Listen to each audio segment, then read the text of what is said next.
this law is not just about minors. It also applies on the college level, like here at Johnson County Community College.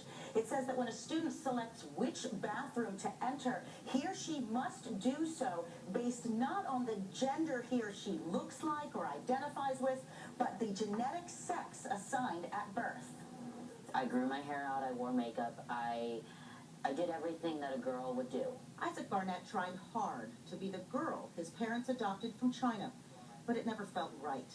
This was Isaac at the beginning of high school, on the right, trying to fit into the girl mold. By the end of high school, that had changed. He felt dashing and handsome in his tuxedo. When he enrolled at Johnson County Community College, the staff there told him he could use whatever bathroom felt most comfortable. Since 2014, he's been using the men's room, and says he rarely gets a second look when he slips into a stall. I go in and I do my business and then I walk out. He was called sir or young man in restaurants, but from the time he was probably 6. That's his mom, a therapist who has counseled transgender youth. Our trans kids right now are 9 to 10 times more likely to commit suicide. This bill would just make it worse. The bill applies to student restrooms, locker rooms, and showers, accessible by multiple students at the same time.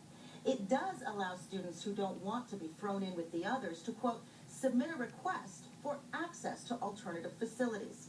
For example, single-stall bathrooms and controlled use of faculty changing areas. But being relegated to that, trans advocates say, would further isolate trans students already struggling to find their place. They have nowhere that they fit.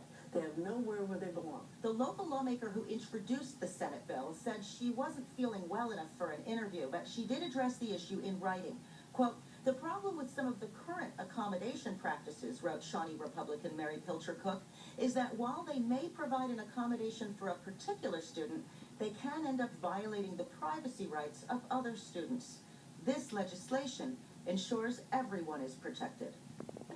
Another bill with the exact same language was introduced in the House at the same time. They are both in very early stages of the legislative process, though. In Overland Park, Kansas, Betsy Webster, KCTV 5 News.